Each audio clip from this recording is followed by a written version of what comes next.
지금 그 얘기들이 지금 우리 노영희 변호사가 작은 목소리로 얘기하셨는데, 그러니까 영장을 줬다 안 줬다에 대한 그 사법부에 대한 얘기이기도 하지만, 그러니까 특검도 또 다른 어떤 좀 뭐랄까 전략을 짤 필요가 있다는 맞습니다. 얘기를 우리 김한 기자가 해주셨고, 그래서 이제 특별재판부 얘기가 나옵니다. 우리가 이 기존에 있던 검찰로 안 되니까 특검을 우리가 요구했던 것이고, 특검이 지금 수사를 하고 있는데 기존의 재판부가 보여주는 모습. 오늘 그 제가 여러 칼럼들 보다 보니까 이 한덕수 구속영장 기각을 본 여러 시선들 중에 심사 시간도 되게 짧았고 발표도 굉장히 빠르게 했어요. 10시 전에 맞아요. 했으니까. 그리고 영장을 기각할 수 있는 모든 사유를 적어줬어요. 그렇죠. 사유를 모두 적어. 이건 뭐냐면 처음부터 풀어줄 결심을 하고 시작했다. 이렇게 판단하는 칼럼들도 보이던데. 그래서 이제 특별재판부 얘기가 나왔고 민주당 그 법사위원들끼리는 이제 결의도 했다는 겁니다. 그래서 당 지도부의 결단만 남았다. 근데 제가 보기에는 이런 모든 논의 좋은데 속도가 굉장히 중요해 보이거든요. 이건 속도전인 거죠, 사실은. 실제로 일단 뭐 오늘 당장 내란 특별재판부가 만들어졌다고 해서 이걸 바로잡거나 하기는 어렵겠지만 저는 특검이 약간 아쉬운 게 이런 사안은요. 이거는 내란을 획책한 거예요. 불구속 기소가 말이 됩니까? 불구속 상태에서 재판 따박따박 그냥 출석 체크하듯이 재판을 받는 게 이게 사법정의라고 전혀 동의할 수 없고요.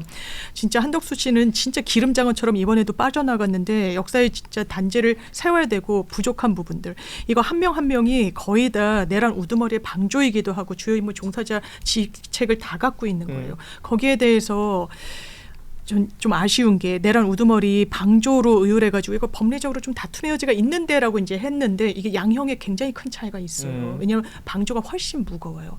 이게 사형 무기밖에 없기 때문에 법률 감경을 하더라도 10년에서 그 50년이고 그리고 5년 이상이거든요. 감경이라는 게 반까지 해주는 건데 맞습니다. 기본 법이 그러니까 기본 형량이 센 거니까 거기에 대해서 연결이 된다는 건데 주요 임무 종사는 좀 훨씬 낮아서 아마 승부를 걸어본 건데 영장을 다시 청구했었어야죠. 저는 그렇다고 봅니다. 제 나는 이런 식으로 가면은 나중에 재판에 가서도 그럴 수 과연 사법 처리가 되겠는 제대로 할 수 있는지 난 이것도 불안합니다 지금. 아니, 그러니까 내란 특별재판부 얘기가 나오는 거고 그렇죠. 여러분들이 간과하고 있는 것 중에 하나는 실제 그 변호사들 피의자들의 변호사들이 재판부한테만 로비를 하는 게 아니에요. 특검한테도 해요. 이거 되게 수사하고 있는 중요한 특검. 부분. 당연하죠. 왜냐하면 수사하고 있는 그 특검들 다 아는 사람들이잖아. 그러니까 특검이라고 이제 우리가 뭐 조은석 뭐 이렇게 민주 그런 이런 사람들, 이름 그런 사람들뿐만 아니라 특검보 뭐 검사 뭐 그 조직이 있을 특별수사관 테니까. 그 조직. 그런 것들도 영향을 미칠 수 있다. 이게 물론 뭐 이거는 그냥 제 개인적인. 아니 물론 왜 한 발 걸쳤다가 다시 한 발 빼십니까? 나도 먹고 살아야지. 인지상정 아닙니까? 지금 별의별 얘기들이 다 돌아요. 예를 들면 지금 특검에 파견 나가 있는 검사 중에 승진이 누락되었고 태업하는 사람도 있다더라. 아니 지금 태업을 많이 한대요. 다 집에 가버린 데잖아. 그러니까 타이밍이 또 너무 지금 업무가 많아서 뭐 한다더라 하는데 그런 소문이 도는 이유 중에 하나가 아까 말씀하신 것처럼 국민들이 보기에는 이게 내란인데 이 엄중함에 비해서 이 사법적인 처리가 너무 약소한 거 아니야? 너무 이거 하나. 그 다음에 속도에 대한 거 하나. 뭐 이 두 가지에 대해서 지금 의문을 갖기 시작하는 시점이고 지금 말씀하신 것처럼 한독수가 풀려나는 상황도 보면 기가 막히잖아요. 이게 어떻게 가능합니까? 내란 당시에 계엄을 선포했을 당시에 국무회의를 주재하는 국무총리인데 이거를 다퉈볼 여지가 있다라고 판단을 한다면 그러면 이거를 뭐라고 평가할 겁니까? 그러니까 이런 것들이 총체적으로 좀 이 답답한 상황이죠. 그러니까 이게 무슨 지금 이 얘기들은 다 연결이 되는 건데 특별재판부가 만들어지면 이게 막 일거에 해결될 것이냐? 그것 또한 사실은 뭐 사실 구석구석을 잘 살펴야 되는 건데 제가 어제 오늘 언론을 보면서 이 언론도 좀 이래도 되나 싶은 생각이 들었던 게 뭐냐면요. 내란 특별재판부가 생긴다고 해서 뭐 영장은 그럼 어떻게 할 것이냐? 혹은 이제 기존에 지금 이미 재판이 시작된 내용들도 있지 않습니까? 그 소급은 어떻게 할 것이냐? 그리고 기존에 있는 룰을 깨고 있는 특별재판부가 이제 부적절하다는 취지의 기사들이 제법 많이 나왔어요. 사실 그게 원론적으로는 맞는 말이죠. 왜냐하면 형사적인 부분이기 때문에 소급은 원래 원칙적으로 안 되거든요. 그런데 기존에 그 민주당에서 발의해놓은 법은 또 내용이 다르지 않습니까? 달라요. 그러니까 이게 좀 특별한 상황이다. 내란이라고 하는 걸 우리가 그동안 생각하지 못했기 때문에 그런 거고 형법도 소급부가 안 되는 거는 내란이라고 하는 큰 죄 말고 일반 형사사법에 대한 얘기다. 이제 이런 것 때문에 사실은 그래도 특별재판부나 이런 거는 소급해가지고 하는 것이 맞다. 이제 이 얘기인데 있는데 그거를 이제 언론에서는 부정적으로 이제 사실은 쓰면서 어떤 목적 의식을 가지고 쓰는 경우가 있는 거죠. 그러니까 내란이라는 이 상황이 이제 기존에 있는 법 체제 안에서의 그 형사 사범 대하듯이 대하는 것이 적절하냐라는 아주 근본적인 질문을 맞습니다. 지금 할 수밖에 없는 네. 상황이 되어가는 것 같습니다. 예.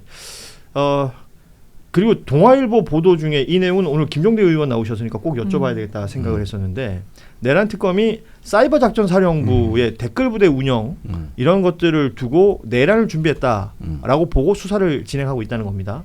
그러니까 사이버사의 그 현직 간부 중에 한 명, 그러니까 A 씨라고 표기가 돼 있던데 국방부 조사본부에 나가서 이런 진술을 했어요. 조원희 사이버 작전 사령관, 이 사람이 사령관인데 불법적인 내란 준비를 위해서 사이버사를 동원했다.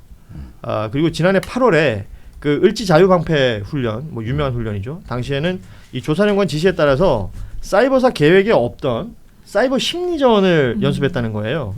그러니까 이 사이버 심리전 이런 거 자체가 사실은 금지되어 있는 거 아닙니까? 이게 그 어떤 국내 망에 들어가서 북한이나 뭐 소위 그들이 말하는 종북 세력의 댓글을 통한 사이버 심리전에 예. 대한 1차 정찰, 2차 대응을 의미하는 겁니다. 이게 댓글 공작으로 과거에 단죄를 받았던 국정원 댓글 공작이 사실 비슷하죠. 근데 지금 여기서 이 얘기는 난 좀 뭐랄까 이거 이제서야 이걸 한다는 게 조금 그러는 게 이건 기무사도 똑같습니다. 작년에 을지 자유의 방패 훈련 때 여인영 사령관이 예. 이 사이버 보안만 담당하는 이 저기 실무팀에다가 사이버 여론, 사이버 심리전을 준비하라는 지시를 해가지고 부대원들이 큰 곤욕을 치렀다는 거. 네네. 그다음에 저 선관위 부정선거 조사해서 올리라 그러고.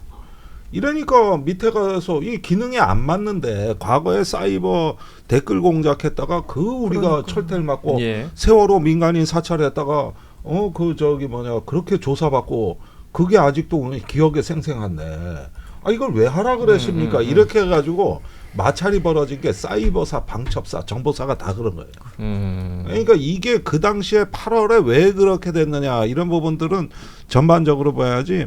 여 사이버사 이게 하나의 문제면 그렇구나. 모르겠는데 그게 이건 아니다. 뭔가가 전반적인 지침이 있었던 거예요. 조직적으로. 이거는 이미 방첩사에서 검찰 특수본에서 진술이 나왔던 거예요. 네네. 근데 사이버사는 그땐 조사를 안 했는데 이제 나온 거고. 그렇군요. 방첩사는 더 많이 했다고. 그래서 이 부분은 저기 뭐냐 그때 그 지휘관들이 자기 부대 임무도 모르고 했다가 이게 계엄 때 사달이 난 게 뭐냐 하면은 그 저기 심지어 사령관이나 노상원이가 예. 이 방첩사가 디지털 포렌식이 되는 줄 알았던 거예요. 바보들이네. 예. 그런데 여긴 디지털 포렌식 기능이 없이 저기 사이버 보안망 기능이 있는데 이거는 데이터가 둥둥 떠다니는 거를 포착하는 기능은 뛰어나단 말이에요. 사이버사나 방첩사는. 예. 근데 데이터 내용 자체를 변조하는 기능은 없다고. 그거는 검찰이나 국정원이 하는 그렇죠. 거고. 예.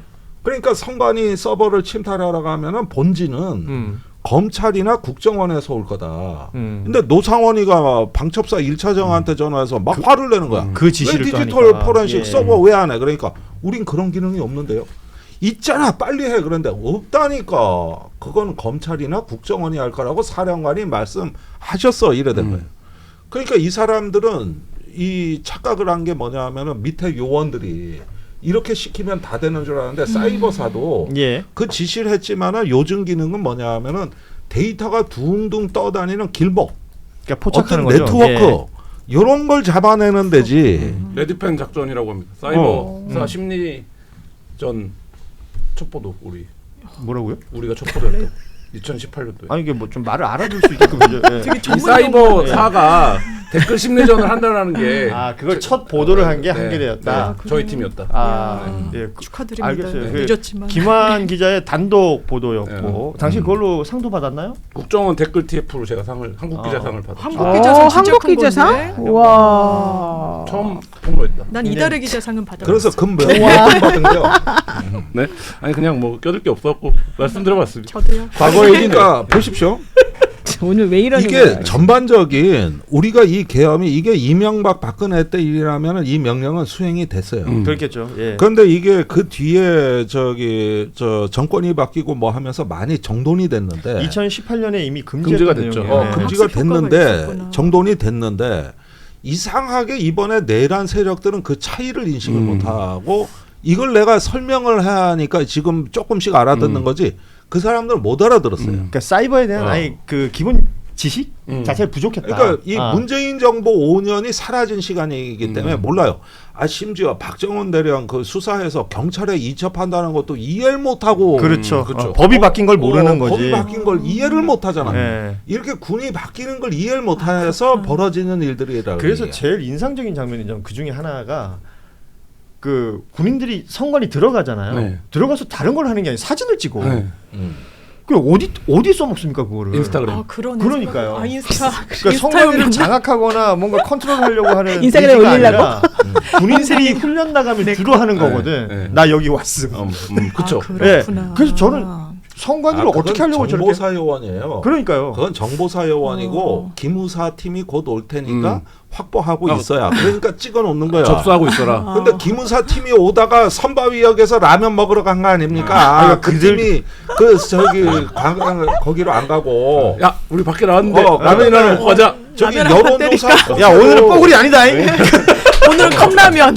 여론조사 꽃에도 특전사 정보사가 가 있었잖아요. 27명이. 예. 그 사람들이 기무사 팀을 기다린 겁니다.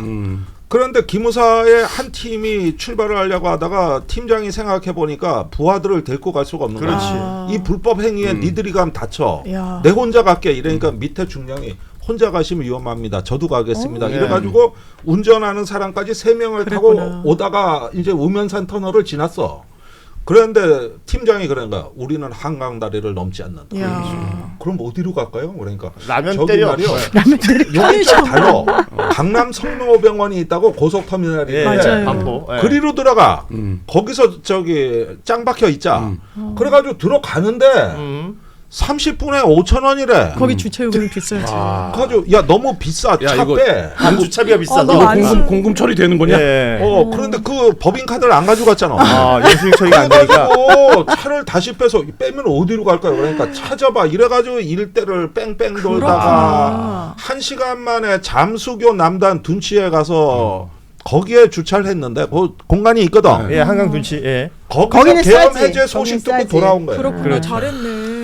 이렇게 된 거야. 그래서 주차비 비싼 게 민주주의를 구했단 말이야. 가톨릭 성모병원의 주차비가 더 올려도 되겠네. 큰 일을 했군요. 근데 예. 거기 밤에는 공짜인데. 근데 장례식장을 가도 처리는 안 해주더라고. 아, 그런가? 거기 비싸요. 그래? 일찍 가서. 그런데 그 대령 진술을 보니까 저 주차비가 비싸서 다시 나왔다.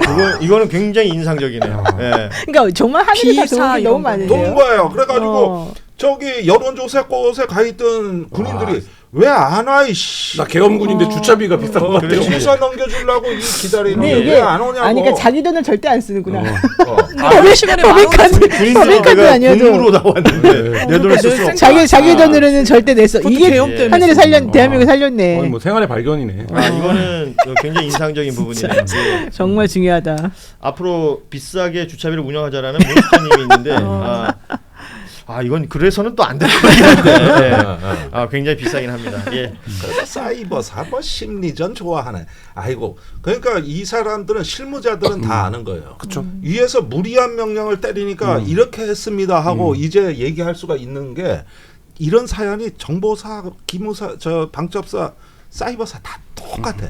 예. 전문성이 없는 거예요. 그렇습니다. 오늘 뭐 재밌네요. 결국 주차비가 비싸서 우리 군인들이 왜 헌재에서 나왔던 표현이 있잖아요.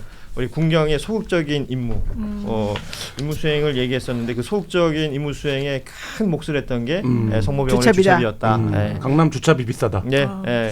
1급지 주차비 비쌉니다. 예, 이거는 뭐 확실한 거니까요. 웬만하면 저도 대중교통을 이용하는 편. 자, 그리고 지금 뉴스 나온 것이 저희 그 이승준 기자가 여러분 아시죠? 그 뉴스다이브에 숨어 있는 실세. 스프리 무서워서 못 들어갔다는. 캐대언의 혼문 같은 존재. 예. 누가? 이승준이라고 이승준. 있습니다. 잠시 뒤에 만나실 거예요. 예. 그 기사를 하나 올려줬는데 앞서 그 왜 나경원 의원 네. 패스트트랙 관련된 재판 얘기를 다음 했었는데 결승 공판. 예. 결심 공판 날짜가 잡혔다고요. 아이고 그렇구나. 예. 아 맞아요. 뉴스 9월 15일 음. 결심 공판 날짜 잡. 이게 이제 황교안 전 대표하고 당시에 이게 2019년이니까 이제 만 5년 5년 깎고 네, 거의 그러네, 6년 다 돼가는데 오래됐네요. 여기 결심 공판이 잡혔다는 얘기. 이렇게 되면 재판이 마무리가 되는 거겠죠. 그렇죠. 예. 이번 유죄가 나올 겁니다. 그 뭐 아시다시피 한 26명 됩니다. 네. 당시에 의원들 결심 공판 날짜 잡혔다는 게 나왔고 그리고 대통령실발 속보는 이진숙 방통위원장 직권 면직을 한다라고 정치 중립성 예. 의무 위반. 속보가 나왔습니다. 정치 중립 의무를 위반했다. 예. 그러면 대구시장 출마 가능성이 더 높아지죠. 더 높아졌네요. 아, 진짜. 어제 그 발언에 지금 되게 설레고 있겠네요. 콩당 한길이가 양보해 준다고 했어요. 이제 내거 난가? 오히려 이준석 도와주는 것 같은데. 아. 이렇게 하는 게 글쎄요. 예. 뭐 아무튼 저희가 좀 저는 계속 보도록 하겠습니다. EJ라고 생각합니다. 걱정하지 마시고 빨리 면직시키십시오. 그리고 네. 대통령실발 기사 하나 더 있는데 지금 검찰개혁 관련해서 민주당의 의견과 정성호 법무부 장관의 의견이 마치 부딪히는 것처럼 뭐 토론이 없었다라는 불만들도 나오고 있고 이렇다고 하는데 강유정 대변인 그 발로 나온 뉴스 보면 검찰개혁 토론을 이재명 대통령이 직접 주재할 수도 있다라는 얘기가 나왔다고 합니다. 그만큼 이제 당정대 이렇게 정리를 해야 된다는 부분들이 있기 때문에요. 대통령이 토론을 직접 주재할 수도 있다라는 얘기까지 저희가 오늘 전해드릴 수 있을 것 같습니다. 그리고 오늘 금요일이잖아요. 네. 저희가 이 날을 얼마나 기다렸는지 모릅니다. 2주 전부터 우리 저희 김종대 의원하고 오늘 저녁에 한잔 하기로 했거든요. 그래서 제가 방송 통해서 해보고 싶은 얘기는 저희가 공덕 일대에서 아마 먹게 되겠죠. 네. 그 저희 구독자들이나 누구들 중에 이제 지나다니시다가 저희를 보고 아는 척 하시면 500 한 잔 정도는 쏠 수 있다. 이 얘기를 한번 해봅니다. 오늘 좀 선을 넘네. 500을 쏠 의향이 없으신 이게 겁니까? 검찰개혁 토론 같은 거잖아. 입장이 다르네.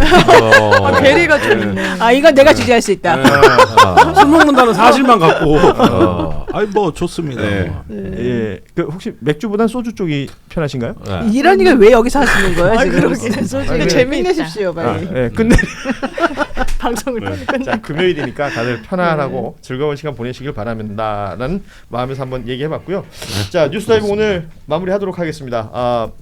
노영희 변호사, 장윤미 변호사, 우리 또 김종대 전 의원, 김한 기자 모두 고생 많으셨고요.